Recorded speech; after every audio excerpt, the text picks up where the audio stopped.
दोस्तों नमस्कार, मैं सौरभ गोस्वामी। आखिरकार कांग्रेस ने अपनी एक लिस्ट जारी और कर दी है और उसमें गुना लोकसभा सीट से कांग्रेस का कौन चेहरा होगा वह नाम भी शामिल है।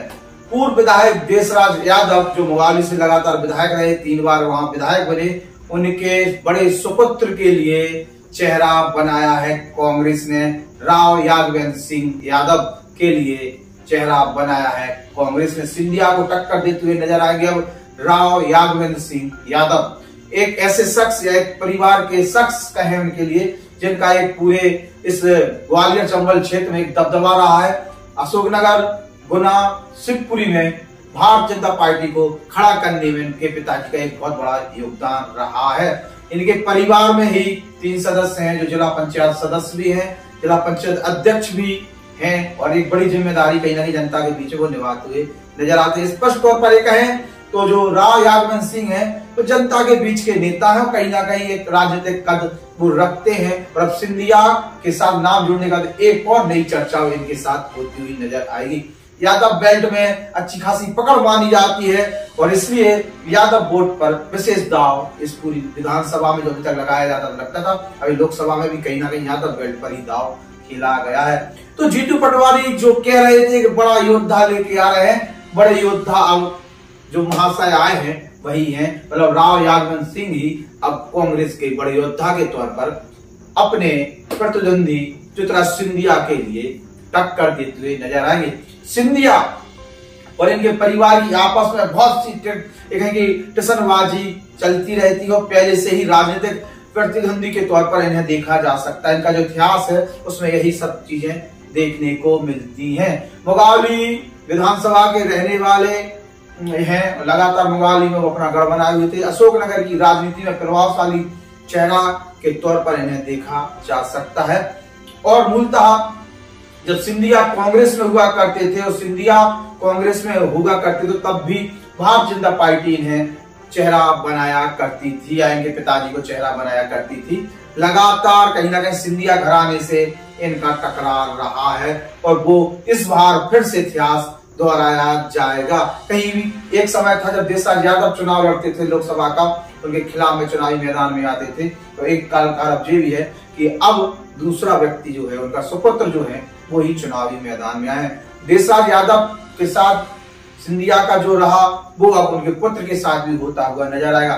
वही सिंधिया जो एक समय कांग्रेस का चेहरा हुआ करते थे और वही यादवेंद्र सिंह के परिवार देशराज यादव जो बीजेपी का एक बहुत बड़ा स्तंभ माने जाते थे, आज वो लोग बीजेपी में छोड़ कांग्रेस में शामिल हो गए और कांग्रेस ही बीजेपी में होते हुए नजर आ रहे हैं। सीधे सीधे यह कह दें कि कांग्रेसियों से ही भारतीय जनता पार्टी वाले लड़ रहे हैं। असली भारतीय जनता पार्टी वाले जो हैं, क्योंकि अब ना तो पार्टी की कोई विचारधारा देखने को मिलती है, जिस प्रकार से कांग्रेसियों की भरमार बीजेपी में हो गई है, असली बीजेपी कहां है यह देखने को नहीं मिलता। एक बाबा थे जो बड़ी बड़ी बातें मारते थे कि हमारा जो दरबार है वो गरीबों का दरबार है और पैसे वाले कितने प्रभावशाली व्यक्ति हो उनकी हिम्मत नहीं है कि वो नियम कायदे कानून को लांघ कर हमारे पास तक चले आए और हमारे सामने आए। आज स्थिति है कि उस दरबार में पैसे वाले ही नजर आते हैं, गरीब केवल भीड़ का हिस्सा बन गया है। ऐसे ही भारतीय जनता पार्टी में अधिकांश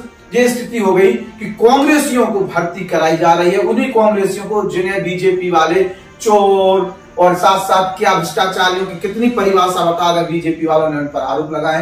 लगातार कांग्रेस को आरोपित करती रही बीजेपी और कांग्रेस को ही ये बताया कि जितनी भी कमियां हैं, जितने भ्रष्टाचार वो सब कांग्रेस के ही लोग शामिल थे और वही कांग्रेसी अब बीजेपी के लोगों को दबाने का काम कर रहे हैं, उन्हें चलाने का काम कर रहे हैं। और गुना में जो बहरूपिये बन के बीजेपी में आ गए हैं या बीजेपी रूपी कांग्रेस रूपी बहरूपिये जो इधर आके अब जनता को या कांग्रेसी कार्यकर्ताओं को या कहेंगे बीजेपी के कार्यकर्ताओं को दबाने का काम कर, जो मूल कार्यकर्ता है और कहीं ना कहीं वो कांग्रेसियों की मदद करते नजर आएंगे।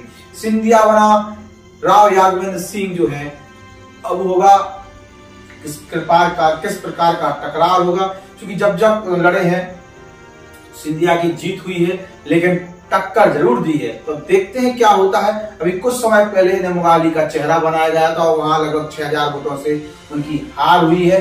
विधानसभा चुनाव में वो हारे हैं लेकिन कहीं ना कहीं अपना कद जरूर रखते हैं, स्पष्ट तौर पर नजर आया है। और भारतीय जनता पार्टी को टक्कर देने के लिए, कहें सिंधिया को टक्कर देने के लिए अब कांग्रेस ने बहुत मंथन के बाद तमाम नाम इस लोकसभा में जुड़ रहे थे, केपी यादव, केपी सिंह कक्काजू, और इसके बाद जो कहे कि दिग्विजय सिंह के सुपुत्र उनका भी नाम जुड़ रहा था, और इनका तो नाम लगातार कहीं राय साहब हैं जो चर्चा कर रहे थे।